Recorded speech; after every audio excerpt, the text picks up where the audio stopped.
பாடகர் அறிவின் வள்ளியம்மா பேராண்டி ஆல்பம் வெளியீட்டு விழாவில் பேசிய இயக்குனர் ப. ரஞ்சித், நாம் எதிர்பார்க்கும் சமுதாயம் அமையாது, ஆனால் நாம் போராட வேண்டிய கட்டாயம் இருக்கிறது. தொடர்ந்து போராடுவோம். நாம் போராடவிட்டால் யார் போராடுவது என்று உணர்ச்சிகரமான உரையாற்றினார். அவர் என்ன பேசினார் என்பதை இப்போது காணலாம். ரொம்ப சந்தோஷம். மேடையில் இருக்கிற இம்மான் அண்ணன் அவங்களுக்கும் என்னுடைய மகிழ்ச்சியின் வாழ்த்துக்கள். ஏன்னா நிறைய யங் டேலண்ட்ஸை அவர் தொடர்ந்து ஊக்கப்படுத்தி அவங்கள வாய்ப்பு கொடுத்து ரொம்ப நல்ல விஷயங்கள் பண்ணிருக்காரு இண்டஸ்ட்ரியில். ரொம்ப நல்ல விஷயம் நீங்கள் தொடர்ந்து செஞ்சுட்டே இருங்க. அண்ட் அந்தோனி தாஸ் அண்ணன், ரொம்ப சந்தோஷம் நீங்கள் இங்கே இருக்கிறது. அண்ட் சிவகாமேஸ் மேடம் பயங்கர இன்ஸ்பைரிங்கான ஒரு பர்சன். ஸோ அவங்க இருக்கிறது தான் எனக்கு ரொம்ப சந்தோஷம். அண்ட் கல்பனா அம்பேத்கர் நல்லா இருந்தது. ஓகே, ரொம்ப இன்ட்ரெஸ்டிங்காக இருந்தது. அண்ட் மியூசிக் ப்ரொடியூசர்ஸ் 2 பேருக்குமே என்னுடைய வாழ்த்துக்கள். அறிவுக்கு பிறந்தநாள் நல்வாழ்த்துக்கள் தான். அறிவு காஸ்ட்லெஸ் கலெக்டிவ் பண்ணுறப்ப தான் ஃபஸ்ட் டைம் நான் மீட் பண்ண அறிவை. உதயா மூலமாக தான் நான் பார்த்தேன். அறிவு ஃபஸ்ட்டு பாடினதே அம்பேத்கருடைய அந்த வாழ்க்கை வரலாறு அவர் பாடினார். எனக்கு ஃபர்ஸ்ட் டைமாக என்ன சொல்கிறது, நம்ம ஒரு ஒரு கலை இலக்கியத்தை அரசியல் படுத்தணும், அது மக்கள்கிட்ட கொண்டு போய் சேர்க்கணும் அப்படின்றது தான் ஒரு முக்கியமான ஒரு எய்மாக இருந்தது. அப்படி தான் சினிமாவுக்குள்ளே வந்தோம். ஸோ கலை இலக்கியங்களை அரசியல் வடிவமாக்கணும், அது மக்கள்கிட்ட கொண்டு போய் சேர்க்கணும். ஸோ கலை மக்களுக்கானது, நம்ம பயன்படுத்துகிற கலை அது அரசியல் தன்மையோடு இருக்கணும் அப்படின்றது தான் யோசனை. ஸோ அந்த யோசனைக்குள்ளே இருக்கிறவங்க கூட ஒன்று சேர்ந்து வேலை செய்கிறதுக்கு தான் தொடர்ந்து நம்ம பார்த்துட்டு இருந்தோம். அந்த அடிப்படையில் அறிவு வந்தது ஒரு மிகப்பெரிய ஒரு வெளிச்சமாக நான் பார்க்குறேன். இந்த இண்டிபெண்ட் மியூசிக் அண்ட் இந்த மியூசிக் வடிவத்தில், அதுவும் மொழி ரீதியாகவும் சரி, அறிவு ஏற்படுத்தின தாக்கம் மிகப்பெரியது அப்படின்னு நான் நினைக்கிறேன். அண்ட் அன்னைக்கு ஃபர்ஸ்ட் டே அறிவு முன்னாடி பாடி காட்டின அறிவு, அதிலிருந்து இருக்கிற அறிவுகிட்ட இருக்கிற ஒரு மாற்றத்தை நான் தொடர்ந்து அவங்க கூடவே இருந்து நான் பார்த்துட்ருக்குறேன். அண்ட் காலாவில் ஃபர்ஸ்ட் ஃபிலிம் அவனுக்கு எழுதின ஒரு பெரிய சாங் எழுதுனா, அதுவும் ஒரு போராட்ட பாடல் தான். அது ரொம்ப முக்கியமான பாடலாக இருந்தது காலா திரைப்படங்களில். அண்ட் அவன் எழுதின காஸ்ட்லெஸ் கலெக்டிவில் அறிவு எழுதின பாடல்கள்லாம் ரொம்ப ரொம்ப இன்ட்ரெஸ்டிங்கான பாடல்களை எழுதியிருந்தான். அண்ட் எனக்கே பாடல்லாம் கேட்டு முடிச்சதுக்கப்புறம் தான் தெரியும் அறிவு சில பாடல்களை அது எழுதியிருக்கான், கான்ட்ரிபியூட் பண்ணியிருக்கான்னு சொல்லிட்டு. ஸோ அப்போ தான் அறிவுடைய அந்த லிரிக் அண்ட் அரசியல் தன்மையை கொஞ்சம் கொஞ்சமாக புரிஞ்சிக்க முடிஞ்சது. அண்ட் அறிவுக்கு ஒரு அரசியல் தன்மை இருந்தது. இங்கே என்னை பார்க்குறதுக்கு முன்னாடியே அறிவும் பாபாசாஹேப் அம்பேத்கருடைய கருத்துக்களால் ஈர்க்கப்பட்ட ஒரு மாணவனாக இருந்தது எனக்கும் அறிவுக்கும் ஒரு பெரிய நெருக்கத்தை உண்டாக்குச்சு.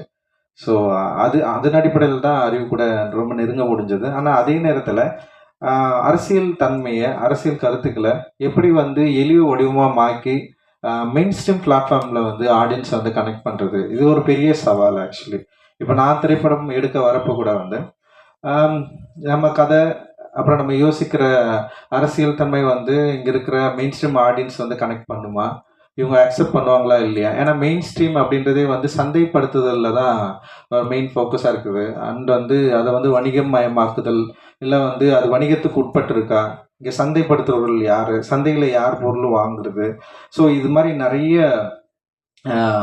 விஷயங்கள் இருக்குது. ஸோ இப்படி இருக்கிறப்போ சந்தையாளர்கள் இந்த மாதிரியான அரசியல் தன்மையுள்ள, அதுவும் தலித்துகளுடைய லைஃப்பை அடிப்படையாக கொண்ட அரசியல் தன்மையுள்ள விஷயங்களுக்கு எந்த அளவுக்கு சப்போர்ட் பண்ணுவாங்க அப்படின்றது ஒரு பெரிய கேள்விக்குறியாக இருந்த காலகட்டத்தில் தான் எங்களுடைய வாழ்க்கை, அதாவது திரைப்பயணத்துலையும் சரி இசை வடிவங்களையும் ஸ்டார்ட் ஆகுது. ஸோ அப்படி அறிவு வந்தப்போ, அறிவுடைய ஸ்டைல் இருக்குல்ல, வே ஆஃப் எக்ஸ்பிரஷன் அண்ட் அந்த தன்னை வெளிப்படுத்துதல் மெயின் ஸ்ட்ரீம் ஆடியன்ஸ்க்கு ஈஸியாக கனெக்ட் ஆகிற ஒரு லாங்குவேஜாக இருந்தது. அண்ட் உலக அளவில் இன்னைக்கு இந்திய artist and independent artist and wrap, இது பயங்கர பாப்புலர் மியூசிக்காக இருக்கிறதுனால, ஒரு பாப்புலர் மியூசிக்கோட வடிவத்தில் அறிவு பாடுறதுனால அது ஒரு பாப்புலர் மீடியம், ஒரு பாப்புலர் ஆடியன்ஸ்க்கு ஈஸியாக அது கனெக்ட் ஆச்சு. ஸோ அப்படி ஈஸியாக கனெக்ட் ஆகிறப்போ அறிவு பாடுற பாடல்கள் இருக்கிற அரசியல் தன்மையும் அவங்க கிட்ட போயிட்டு டிஸ்கஷன் பண்ண ஆரம்பிச்சுது. இது ரொம்ப முக்கியமானதாக நான் பார்க்குறேன். ஸோ ஒரு மீடியமை கையாளுறது வந்து ரொம்ப ரொம்ப முக்கியம். அந்த மீடியம் வந்து ஏற்கனவே இங்கே பாப்புலராக இருக்குது. அந்த மீடியம்குள்ளே நம்ம விரும்புகிற அரசியல் தன்மையை அதோட மீடியத்தை சரியாக புரிஞ்சுக்கிட்டு நம்ம வந்து அதை அப்ளை பண்ணுறப்போ இங்கே இருக்கிற எல்லா ஆடியன்ஸ்க்கு போய் ரீச் ஆகிறத வந்து என்னால் வந்து ஈஸியாக பார்க்க முடிஞ்சுது. அப்படி தான் அறிவுக்கு வந்து வெற்றி கிடைச்சது அப்படின்னு நான் நினைக்கிறேன். ஏன்னா ரொம்ப சாதாரணமாக இது வந்து கிடச்சிடாது. ஸோ அதுக்கு முன்னாடி நிறைய பாப்புலர் மீடியமில் இல்லாமல் நிறைய இண்டிபெண்ட் ஆர்டிஸ்ட் வந்து இங்கே வந்து இருந்திருக்கிறாங்க. அதுக்கு வந்து முக்கியமான காரணம், அதுக்கு முக்கியமான உதாரணம் வந்து குணசேகரன் ஐயா நம்ம வந்து சொல்லலாம். அண்ட் வந்து தலித் சுப்பையா சொல்லலாம். ஏன்னா இவங்க வந்து மேடை தோறும் வந்து நிறைய பாடல்களை வந்து பாடியிருக்காங்க. ஆனால் அந்த பாடல்கள் எல்லாமே வந்து செம சூப்பராக இருக்கும். ஆனால் ஆடியன்ஸை போயிட்டு வந்து ரீச் ஆகிருக்காது. ஸோ இது வந்து ஒரு கனெக்ஷன் இல்லாமலே இருந்தது. ஒரு மெயின்ஸ்ட்ரீம் மியூசிக்கு இல்லை மெயின்ஸ்ட்ரீம் ஆடியன்ஸை கனெக்ட் பண்ண முடியாத தனி இசை கலைஞர்கள் எக்கச்சக்கமாக இருந்தாங்க. ஸோ ஆனால் வந்து வேர்ல்டு லெவலில் பார்க்குறப்ப தனி இசை கலைஞர்களுக்கு ஒரு பெரிய மார்க்கெட் இருந்தது, ஒரு ஃபேன் ஃபாலோவர்ஸ் இருந்தது, அவங்களால முடிஞ்ச பாடல்களை பாட முடிஞ்சது. குறிப்பாக வந்து பிளாக் இசை கலைஞர்களை நம்ம வந்து இதில் வந்து நிறைய ஆஃப்ரிக்கன் மியூசிஷியன்ஸ் வந்து நம்ம வந்து நிறைய எக்ஸாம்பிள் எடுத்துக்கலாம். அது Kendrick லாமர்லேருந்து Beyoncé, Kendrick La Mer and இவங்களாம் தான் நமக்கு பெரிய பெரிய இன்ஸ்பிரேஷனாக இருந்தாங்க. கென்ட்ரிக்கோட இப்போ ரீசெண்டான ஒரு சாங் கூட வந்தது. அண்டு அவங்கள பார்க்குறப்போ வந்து நமக்கு பயங்கர பொறாமையாக இருந்தது. அவங்க பில்லியன்ஸ் கணக்கில் மக்களை ரீச் பண்ணாங்க. பெரிய அளவில் அந்த பாடல்கள் சந்தைப்படுத்தப்பட்டது. மிகப்பெரிய ஒரு பொருளாதார ரீதியாகவும் பெரிய அளவில் ரீச்சில் இருக்கிறாங்க. ஆனால் வந்து நம்மளால ஏன் இது இங்கே வந்து பண்ண முடியல அப்படின்ற ஒரு கேள்வி இருக்குல்ல, அந்த கேள்வியை நோக்கி தான் இந்த என்ன சொல்கிறது, இந்த மூமெண்ட் வந்து கொஞ்சம் கொஞ்சமாக அப்படியே நகர்ந்து போச்சு. இன்னைக்கு வந்து அறிவு காஸ்ட்லெஸ் கலெக்டிவ்ல வந்து பாடினதுக்கப்புறம் அறிவு மாதிரி நிறைய பேர் அதில் வந்தாங்க, நிறைய பேர் பாடினாங்க. அப்படியே வந்து மெயின்ஸ்ட்ரீம் சினிமா நோக்கி நகர்ந்தாங்க. மெயின்ஸ்ட்ரீம் சினிமாவில் இருக்கிற பாடல்களை வந்து பாட ஆரம்பித்தாங்க. குறிப்பாக அறிவு வந்து நடிகர் விஜய் அவர்களுடைய படத்தில் வந்து ஒரு பாடல் வந்து பாடி மிகப்பெரிய வெற்றி அடைஞ்சது. அண்டு தனுஷ் அவர்கள் வடச்சென்னை படத்தில் வந்து அவன் பாடி வந்து பெரிய வெற்றி அடைஞ்சது. அண்டு என்னுடைய திரைப்படங்களில் அறிவு தொடர்ந்து எழுதுறது நீயே ஒலி அப்படின்ற பாட்டு சார்பட்டா பரம்பரையில் வந்து அவன் எழுதுனது வந்து மிகப்பெரிய வெற்றி அடைஞ்சது, மக்கள்கிட்ட ஈஸியாக போய் சேர்ந்து. ஸோ அவனுடைய திரைப்பட பாடல்களும் கூட வந்து அதில் தன்னுடைய அரசியல் கருத்துக்களை வந்து எந்த வகையிலையும் வந்து கம்ப்ரமைஸ் பண்ணாமல் வந்து அதை ஈஸியாக இலகுவாக மக்கள்கிட்ட ஈஸியாக ரீச் பண்ணி அப்படி கொண்டு போய் சேர்க்கறதுல வந்து ஒரு கை தேர்ந்தவனா மாறி இருக்கிறதுன்னு நினைக்கிறப்ப வந்து உண்மையிலேயே வந்து ரொம்ப சந்தோஷமா இருக்கு. அந்த அறிவோட மிக முக்கியமான பாடலாக நான் நினைக்கிறது வந்து கள்ளமௌனின்ற வார்த்தையை வந்து இன்ட்ரடியூஸ் பண்ணது. அந்த கள்ளமௌனியை வந்து பயங்கரமாக அந்த வேர்டை வந்து அது ஒரு இண்டி மியூசிக்கில் வந்து வெளியே வந்து நாங்கள் தான் இதில் தான் ரிலீஸ் ஆச்சுன்னு நினைக்கிறேன், நீளமில் தான். ஆனால் அந்த பாடல் வந்து மிகப்பெரிய வெற்றி அடைஞ்சது. ஆஃப்ரோ ப்ரொடியூஸ் பண்ணியிருந்தான் அந்த பாட்டை. அண்ட் வந்து செம்ம சக்ஸஸ்ஃபுல்லான சாங். அந்த இடத்துல இருந்து அறிவுக்கு வந்து இன்னொரு ஒரு முகம் வந்து தெரிய ஆரம்பிக்குது. அந்த இடத்துல நிறைய சாங் பண்ணியிருந்தான், ஆனால் அது ரொம்ப முக்கியமான பாடலாக இருந்தது. ஆனால் அதுக்கப்புறம் வந்து இந்தி மியூசிக்கில் வந்து என்ஜாமி பாட்டு வந்து மிகப்பெரிய பாய்ச்சலை வந்து கிரியேட் பண்ணிச்சு. அண்ட் அதுக்கு வந்து மிக முக்கியமான காரணம் வந்து சந்தோஷ் நாராயணன் ப்ரொடியூசராக இருந்தது. அண்ட் தீயோட அவங்க பாடினது. அதோடு சேர்ந்து அறிவுடைய எழுத்து இருக்குல்ல, அது ரொம்ப சாதாரணமான எழுத்து இல்லை.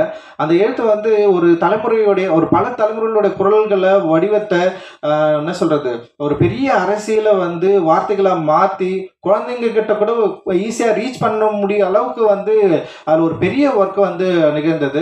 ஆனால் அதன் பிறகு அந்த விஷயத்தில் சில பிரச்சனைகள்லாம் வந்து அறிவுக்கு நிறைய பிரச்சனைகள் வந்தது. அவன் வந்து மனதளவில் வந்து ரொம்ப பாதிக்கப்பட்டான். அதுலேருந்து வெளியே வர்றதுக்கு உண்மையிலேயே பயங்கர ஸ்ட்ரகிளில் இருந்தான்.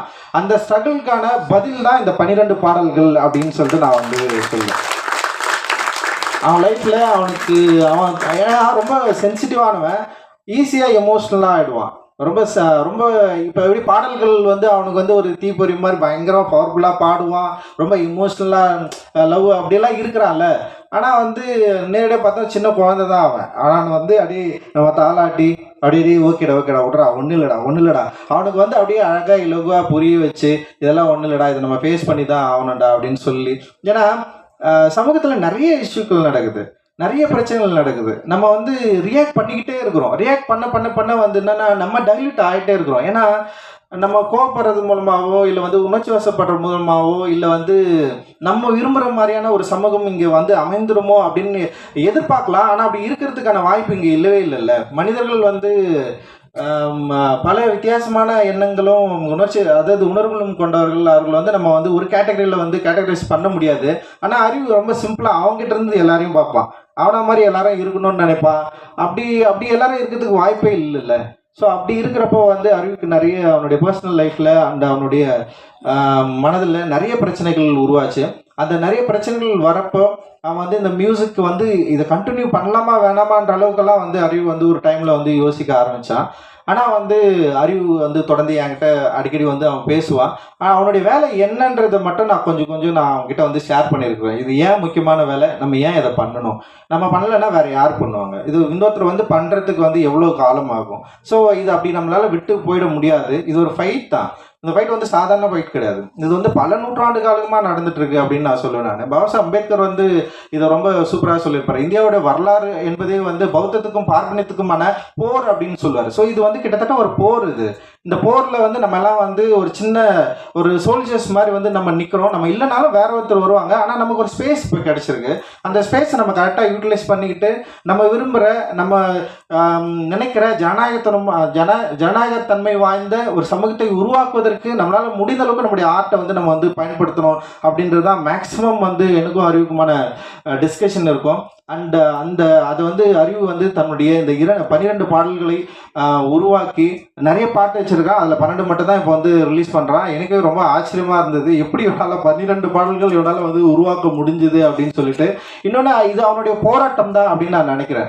ஏன்னா அவனால் வந்து மியூசிக் பண்ண முடியும்னு சொல்லிட்டு இதில் வந்து ப்ரூவ் பண்ணியிருக்கிறான். அண்ட் வந்து அவன் எழுதியிருக்கிறான், அவனே மெட்டா வச்சிருக்கிறான். அண்ட் வந்து இதை வந்து மக்கள்கிட்ட கொண்டு போய் சேர்க்கறதுக்கு தனியாலாம் நின்று இருக்கிறான். இது எல்லாமே அவனே வந்து தேர்ந்தெடுத்தது. சோனி மியூசிக் கிட்ட போனதும் அவனுடைய கால் தான். அவனுக்கு நிறைய பேர் வந்து அவங்க கேட்டாங்க, ஆனாலுமே வந்து சோனி மியூசிக் கூட நம்ம போகணும் அப்படின்ற எடுத்ததும் அவனுடைய கால் தான். ஸோ இது ரொம்ப ரொம்ப ஆரோக்கியமான அண்ட் வந்து அவனுடைய வளர்ச்சியில் ரொம்ப முக்கியமான காலகட்டமாக நான் பார்க்குறேன். நான் இந்த 12 பாடல்களில் பல பாடல்கள் பலவிதமாக மக்களுக்கு கொண்டு போய் சேரும், பிடிக்கும் அப்படின்னு நான் நம்புகிறேன். எனக்குமே வந்து பிடிச்சது வந்து அந்த ராசாத்தி பாடல் வந்து எனக்கு ரொம்ப பிடிச்ச பாடல். நான் அவட்ட சொன்னேன், கேட்டவொடனே எனக்கு ரொம்ப பிடிச்சிருக்குடா. அதை நீ என்ன சொல்கிறது, மியூசிக்காகவும் சரி, அந்த ஃபீமேல் சிங்கரை யூஸ் பண்ணதாக இருக்கட்டும், அந்த லிரிக் வந்து பயங்கரமாக இருந்தது. ஒரு பயங்கர வாட்டி ரொம்ப எனக்கு ஈஸியாக வந்து அது கனெக்ட் ஆச்சு. அப்புறம் வந்து சார்பாக பாடல் வந்து பயங்கரமாக இருந்தது. ஸோ நிறைய பாடல்கள் இதில் வந்து ரொம்ப இன்ட்ரெஸ்டிங்கான பாடல் வந்து அவன் கொடுத்துருக்கான். அண்டு வந்து நிச்சயமாக இது வந்து மக்களுக்கு மிக நெருக்கமான ஒரு பாடலாக இருக்கும் அப்படின்னு நான் நினைக்கிறேன். சோனி டெஃபினட்டாக இது வந்து மக்கள்கிட்ட கொண்டு போய் ரீச் பண்ணுவாங்க. அவங்ககிட்ட ஒரு பெரிய ஃபேன் பேஸ் இருக்குது. அண்டு பெரிய மக்கள் வந்து சோனி நிறுவனத்தோட, அந்த சோனி மியூசிக்கோட வந்து நெருங்கிய ஒரு உறவோடு இருக்கிறாங்க. அதனால் நிச்சயமாக இந்த 12 பாடல்கள் பலவிதமாக மக்கள்கிட்ட போய் சேரும் அப்படின்னு நான் நினைக்கிறேன். அண்ட் அறிவோட போராட்டத்துக்கு இது ஒரு முதல் படியாக தான் நான் நினைக்கிறேன். நான் இது ஆக்சுவலி வந்து ஃபர்ஸ்ட் ஸ்டெப் தான். இதில் அறிவுக்கு நிறைய கற்றுப்பான் அப்படின்னு நினைக்கிறேன். அறிவு வந்து ரொம்ப எக்ஸ்பிரசிவாக இதில் வந்து ஒர்க் பண்ணியிருக்கான். இதில் வந்து நிறைய கற்றுக்கிற இடமும் இருக்குது. அதில் கிடைக்கிற விமர்சனங்களை வந்து சரியாக நீ வந்து எடுத்துக்கோ. ஏன்னா வந்து விமர்சனங்கள் மட்டும்தான் ஒரு கலைஞனை வந்து சரியாக பண்படுத்தும். விமர்சனங்கள் ரொம்ப ரொம்ப ஆக்கப்பூர்வமான விமர்சனங்கள் நான் சொல்கிறேன். எதிர்மறையான விமர்சனங்களை பற்றி நமக்கு எப்பவுமே கவலையெல்லாம் அது ஜஸ்ட் அப்படி இக்னோர் பண்ணிட்டு நம்ம தூக்கி போட்டு போயிட்டே இருக்கணும். அண்ட் ஆக்கப்பூர்வமான விமர்சனங்களை நம்ம ஏற்றுக்கிட்டு நம்முடைய கலையை பண்படுத்துவதற்கு, மக்களிடம் சென்று நம்முடைய கலை சரியான அளவில் சேருவதற்கு நம்ம வந்து கரெக்டாக நம்மளை வந்து தயார்படுத்திக்கிறதுக்கான ஒரு மேடையாக, இது உன்னுடைய முதல் மேடையாக இது இருக்கிறதுல எனக்கு வந்து மிகப்பெரிய மகிழ்ச்சி அண்ட் சந்தோஷம். இந்த நேரத்தில் அறிவு கூடவே இருக்கிற சில தோழர்கள் இருக்கிறாங்க. பாலச்சந்திரன் இருக்கிறான், கார்த்தி இருக்கிறான். அண்ட் வந்து அறிவை வந்து இப்போ கல்பனா, நிறைய பேர் இருக்கிறாங்க. அண்ட் வந்து அறிவை வந்து இந்த ஒரு அவன் பண்ண ஸ்ட்ரகிளில் அவங்கள வந்து இவனை வந்து கைவிடாதவர்கள் இவர்கள் எல்லாரும். அவங்களுக்கு நான் வந்து இந்த நேரத்தில் வந்து நான் நன்றி தெரிவிச்சுக்கிறேன். நீங்களாம் இல்லைன்னா டெஃபினட்டாக வந்து அறிவு இல்லை. ஏன்னா வந்து அவனை வந்து நீங்கள் பயங்கரமாக ப்ரொடெக்ட் பண்ணி இந்த ஸ்டேஜ் கொண்டு வந்து நிறுத்திருக்கிறீங்க அப்படின்றதுல வந்து எனக்கு வந்து ரொம்ப ரொம்ப சந்தோஷம். அண்ட் வந்து அறிவோட அப்பா அம்மாவுக்கு, அவங்களுடைய உறவினர்களுக்கு எல்லாருக்குமே என்னுடைய நன்றிகள். அண்டு ஊடகத்தாருக்கும் எல்லாருக்குமே என்னுடைய நன்றிகள். இது வந்து சரியான அளவில் கொண்டு போய் சேர்ப்பீங்க அப்படின்னு நம்ம நம்புகிறோம். அண்டு ரொம்ப மகிழ்ச்சி தான் அறிவு, பெரிய இது ரொம்ப சந்தோஷம். அண்ட் வந்து உன்னை பார்த்து நிறைய பேர் வந்து வரணும், நிறைய பேர் வந்து கலை மக்களுக்கானதாக மாற்றணும். கலையை சரியான அளவு பயன்படுத்தி இது வந்து நம்ம விரும்புகிற சமூகத்தை உருவாக்குவதற்கான ஒரு வேலைக்கான முதல் படியாக அது இருக்கும் அப்படின்னு நான் நம்புகிறேன். ஜெய்பீம். நன்றி. ஜெய்பீம். தேங்க்யூ.